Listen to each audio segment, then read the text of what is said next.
अभी तक की क्लासों में हमने किसी फलन का अवकलन एक ही बार करना सीखा है। आज की इस क्लास में हम किसी फलन का 2 बार अवकलन किस प्रकार से करना है या किसी फलन का 3 बार अवकलन किस प्रकार से करना है, और जब हम अवकलन करते हैं तो हमें जो अवकलज प्राप्त होता है उस अवकलज को क्या कहा जाता है, साथ में ही उस अवकलज को किसके द्वारा दर्शाया जाता है, ये बातें इस क्लास में हम सीखेंगे।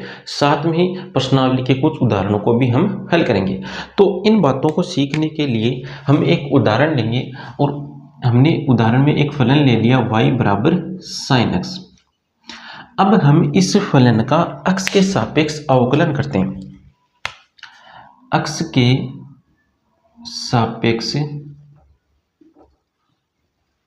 अवकलन करने पर, x के सापेक्ष अवकलन करने पर, तो x के सापेक्ष इसका अवकलन करते हैं। तो y का x के सापेक्ष अवकलन होता है dy बाई dx। y का x के सापेक्ष अवकलन क्या होता है dy बाई dx बराबर sin x का x के सापेक्ष अवकलन होता है cos x। अब ये जो फलन हमें प्राप्त हुआ है, इस फलन का हम फिर से x के सापेक्ष अवकलन करेंगे। x के सापेक्ष अवकलन करने पर, x के सापेक्ष अवकलन करने पर, तो x के सापेक्ष अवकलन करो तो इसको लिखेंगे d by D x dy by dx। इसको dy बाई dx का यहाँ पर x के सापेक्ष अवकलन कर दिया। अब अवकलन करेंगे हम cos x का, और cos x का x के सापेक्ष अवकलन होता है माइनस का sin x। अब हम इसका फिर से x के सापेक्ष अवकलन करेंगे तो लिखते हैं, और देखो यहाँ पर ये जो d by D x dy by dx इसको इस प्रकार से लिखा जाता है। किस प्रकार से इसको लिखा जाता है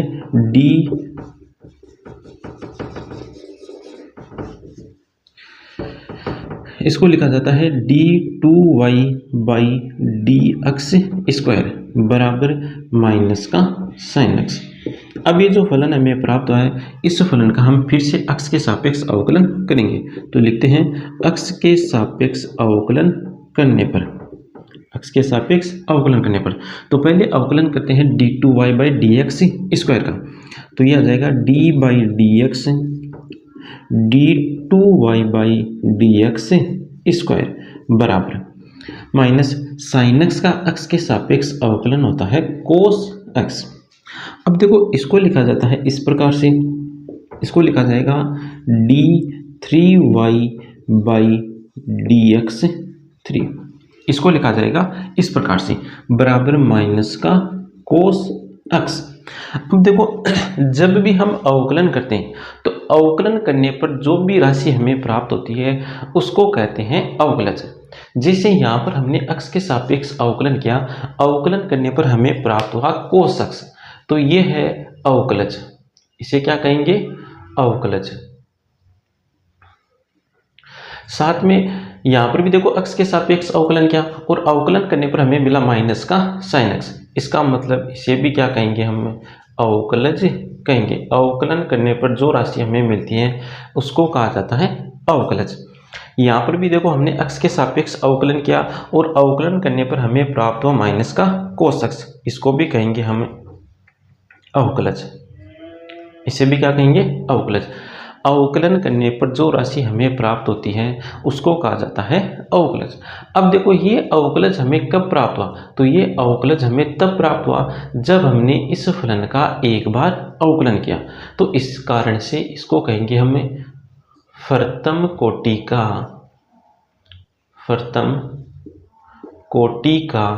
अवकलज। इस कारण इसे क्या कहेंगे प्रथम कोटि का अवकलज। और ये अवकलज देखो कब प्राप्त हुआ, ये अवकलज देखो हमने 2 बार अवकलन किया, एक बार यहाँ पर और एक बार यहाँ पर, 2 बार अवकलन करने पर ये अवकलज हमें प्राप्त हुआ, इस कारण इसे कहेंगे द्वितीय कोटि का अवकलज। 2 बार अवकलन करने पर जो अवकलज हमें प्राप्त हुआ है उस अवकलज को कहते हैं द्वितीय कोटि का अवकलज। और ये अवकलज देखो कब प्राप्त हुआ, ये अवकलज इस फलन का हमने 3 बार अवकलन किया तब जाकर हमें ये अवकलज मिला। इस कारण इस अवकलज को कहेंगे हम तृतीय कोटि का अवकलज। इस कारण इसे क्या कहेंगे, तृतीय कोटि का अवकलज। अब देखो यदि इस फलन का हम इस प्रकार n बार अवकलन कर दें, कितनी बार अवकलन, n बार अवकलन कर दें, n बार अवकलन, तो n बार जब अवकलन हम करेंगे तो अवकलन करने पर जो अवकलज हमें मिलेगा, अवकलन करने पर जो अवकलज हमें मिलेगा उस अवकलज को कहेंगे हम nवें कोटि का अवकलज। उस अवकलज को क्या कहेंगे, nवें कोटि का अवकलज। क्यों कहेंगे, क्योंकि ये अवकलज हमें कब प्राप्त हुआ है, जब हमने n बार अवकलन किया है। अब देखो ये तो ही अवकलज को क्या कहते हैं। अब हम बात करेंगे कि इन अवकलजों को दर्शाया किस प्रकार से जाता है। जैसे प्रथम कोटि का जो अवकलज होता है उसको dy/dx के द्वारा भी दर्शाया जाता है, साथ में ही इसको y1 के द्वारा भी दर्शाया जाता है, y डैश के द्वारा भी दर्शाया जाता है, dy के द्वारा भी दर्शाया जाता है। और ये जो द्वितीय कोटि का अवकलज है, इस द्वितीय कोटि के अवकलज को y2 या y डबल डैश या d2y के द्वारा दर्शाया जाता है। और ये जो तृतीय कोटि का अवकलज है, इस तृतीय कोटि के अवकलज को दर्शाया जाता है y3 या y के ऊपर 3 डैश या d3y के द्वारा। अब देखो nवें कोटि के अवकलज को किस प्रकार दर्शाएंगे, nवें कोटि के अवकलज को दर्शाएंगे dny/dx की पावर n या yn के द्वारा या y के ऊपर n डैश, ये डैश कितने आएंगे, n बार डैश आएगा, या dny के द्वारा दर्शाया जाता है। तो हमने क्या सीखा, हमने ये सीखा कि जब हम किसी फलन का अवकलन करते हैं तो अवकलन करने पर हमें प्राप्त होता है अवकलज। अब यदि हमने एक बार अवकलन किया तो जो अवकलज हमें प्राप्त होगा उस अवकलज को कहेंगे हम प्रथम कोटि का अवकलज।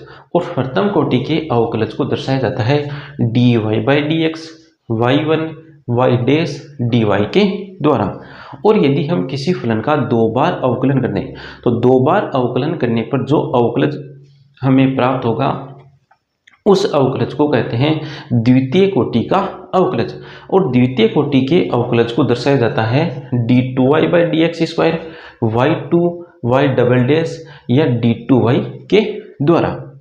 इसी प्रकार यदि हम किसी फलन का n बार अवकलन कर दें तो n बार अवकलन करने पर जो अवकलज हमें प्राप्त होगा उस अवकलज को कहा जाता है nवें कोटि का अवकलज। और nवें कोटि के अवकलज को दर्शाया जाता है dny/dx की पावर n या yn के द्वारा या y के ऊपर n डैश लगाने हैं या dny के द्वारा दर्शाया जाता है। अब हम प्रश्नावली के कुछ उदाहरणों को हल करते हैं। अब हमें प्रश्नावली 5.7 से पहले के जो उदाहरण है उन उदाहरणों को हल करेंगे। तो उदाहरण देखो, y बराबर x की पावर 3 प्लस 10x और हमें ज्ञात करना है d2y/dx स्क्वायर। तो देखो ये जो फलन हमें दे रखा है y बराबर x की पावर 3 प्लस 10x, इसका हम करेंगे x के सापेक्ष अवकलन, x के सापेक्ष अवकलन करने पर। तो y का x के सापेक्ष अवकलन होता है dy/dx। x की पावर 3 का x के सापेक्ष अवकलन होगा 3x स्क्वायर प्लस 10x का x के सापेक्ष अवकलन होता है sec स्क्वायर x। अब हम करेंगे फिर से इस फलन का x के सापेक्ष अवकलन। तो लिखो x के सापेक्ष अवकलन करने पर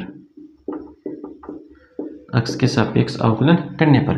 तो dy बाई dx का अक्ष के सापेक्ष अवकलन होता है d2y बाई dx स्क्वायर। यहाँ पर 3x स्क्वायर का अक्ष के सापेक्ष अवकलन हो जाएगा 6x प्लस यहाँ पर अब देखो सेक स्क्वायर अक्ष का अक्ष के सापेक्ष अवकलन करें तो पहले तो करो घात का, तो घात को ऐसा कैसा लिखो, फिर घात में से 1 कम कर दो, ये हो गया घात का अवकलन। अब करो आधार का अवकलन, आधार में है सेक, सेक का अक्ष के सापेक्ष अवकलन होता है सेक x tan x।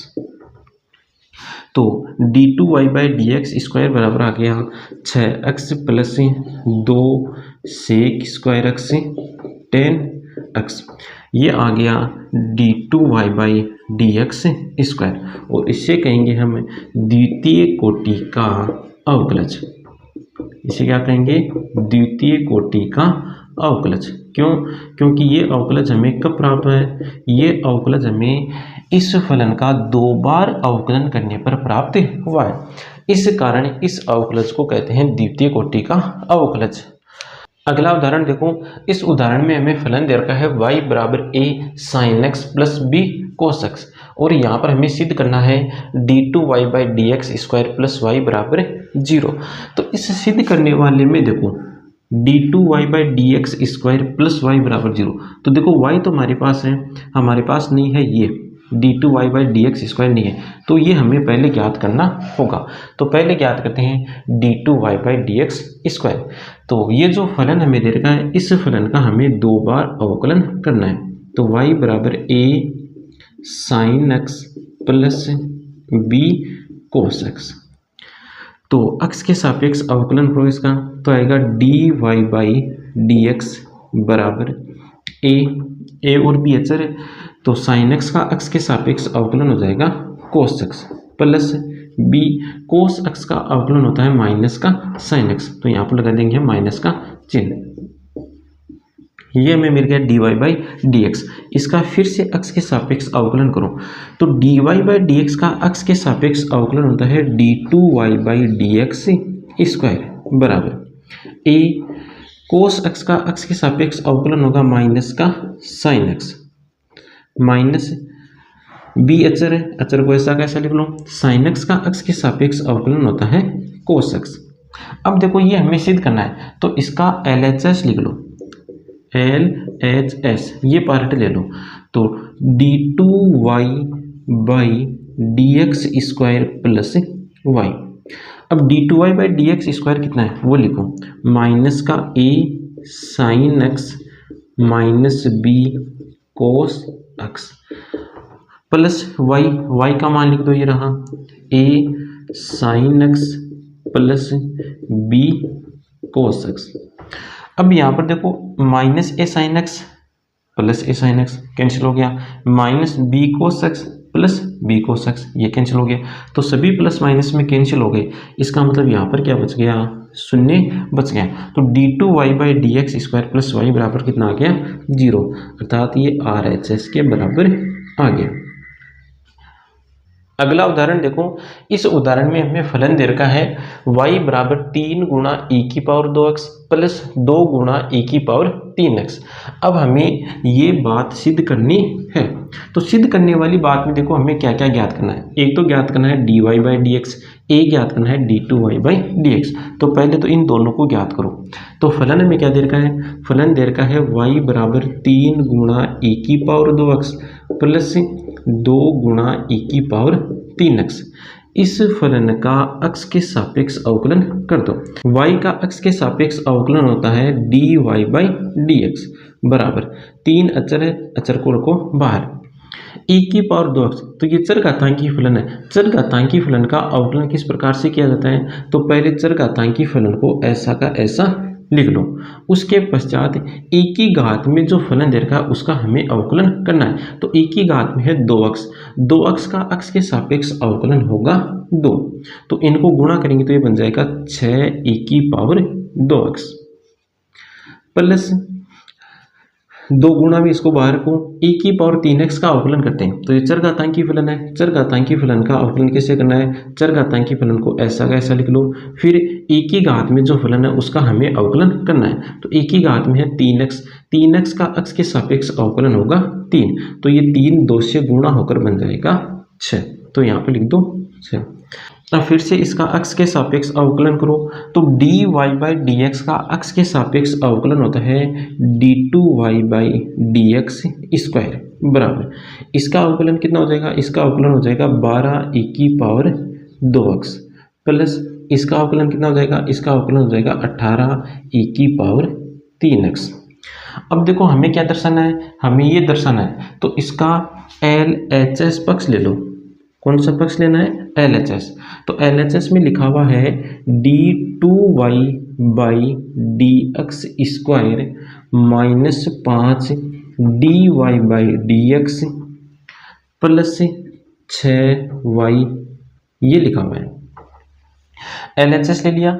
अब देखो d2y by D x square, dy by D x और y इनका मान रख दो, तो d2y by D x square का मान कितना है? ये रहा 12 e की पावर 2x प्लस 18 e की पावर 2x, सॉरी यहाँ पर आएगा 3x।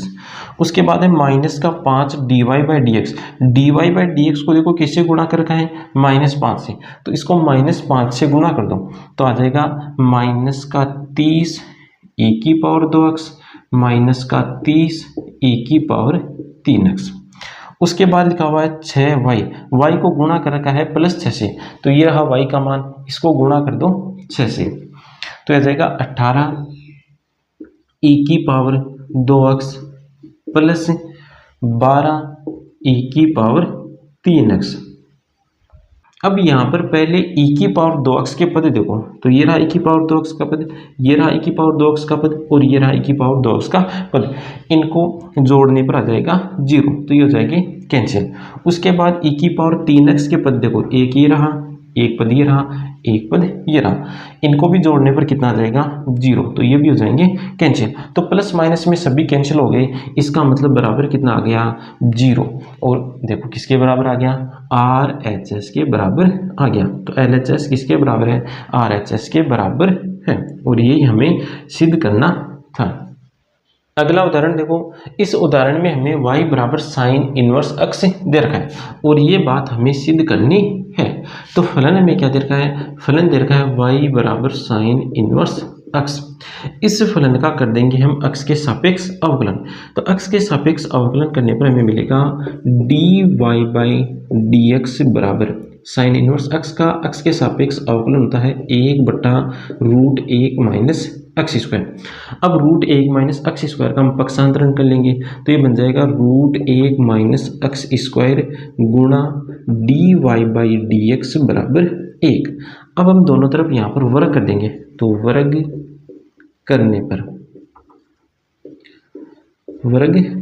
तो वर्ग कर दो इसका, तो √1 माइनस एक्स स्क्वायर गुणा dy बाई डी एक्स का होल स्क्वायर बराबर 1 का वर्ग 1 होगा। अब देखो ये और ये दोनों गुणा में, तो वर्ग दोनों पर अलग अलग आ जाएगा, तो इस पर जब वर्ग आएगा तो ये रूट वर्ग से कैंसिल हो जाएगा और इस पर लग जाएगा वर्ग, तो ये बन जाएगा कुछ इस प्रकार से 1 minus x square dy by D x का होल स्क्वायर, ये बन जाएगा बराबर 1। अब कर दो इसका x के सापेक्ष अवकलन। अब देखो x के सापेक्ष अवकलन करते हैं, तो यहाँ पर देखो 1 माइनस एक्स स्क्वायर और dy बाई डी एक्स का होल स्क्वायर दोनों गुणा में, तो यहाँ पर लगेगा गुणा का नियम, तो अवकलन में गुणा का जो नियम है वो लगा दो। तो 1 माइनस एक्स स्क्वायर को ऐसा कैसा अवकलन करेंगे हम इसका, तो यहाँ पर होल घात आ रही है, तो पहले करो घात का अवकलन, तो घात को ऐसा कैसा लिखना है, फिर घात में से 1 कम कर देना है, ये हो गया घात का अवकलन। अब हमें आधार का अवकलन करना है, तो आधार है यहाँ पर dy by D x. dy by D x का x के सापेक्ष अवकलन होता है d2y by D x square plus, अब dy बाई डी एक्स के होल स्क्वायर को तो हमें ऐसा कैसा रखना है, अवकलन करना है हमें इसका, तो इसका अवकलन देखो कितना होगा, a का हो गया 0 माइनस एक्स स्क्वायर का अवकलन हो जाएगा -2x बराबर कितना है 1 का अवकलन कितना हो जाएगा 0। अब यहाँ पर देखो इस पूरे समीकरण से कॉमन क्या रहा है, तो कॉमन यहाँ पर आ रहा है 2 गुणा dy/dx, 2 गुणा dy/dx कॉमन आ रहा है। तो गुणा में यहाँ पर क्या बचेगा 1 - x स्क्वायर d2y/dx स्क्वायर। अब यहाँ पर देखो क्या बच गया, तो यहाँ पर 1 dy/dx तो बाहर आ गया, तो 1 dy/dx बच गया, साथ में ही 2 बाहर आ गया तो बच गया माइनस का x, तो यहाँ पर लिख दो -x बराबर 0। इसको भेज दो इस साइड तो बन जाएगा 0, तो 1 - x square d2y/dx square -x dy/dx बराबर 0, और यही हमें सिद्ध करना था। तो आज की क्लास में इतना ही, आगे के प्रश्नों को हल करेंगे हम नेक्स्ट क्लास में। और क्लास यदि अच्छी लगे तो वीडियो को लाइक करना है, शेयर करना है और चैनल को सब्सक्राइब भी करना है।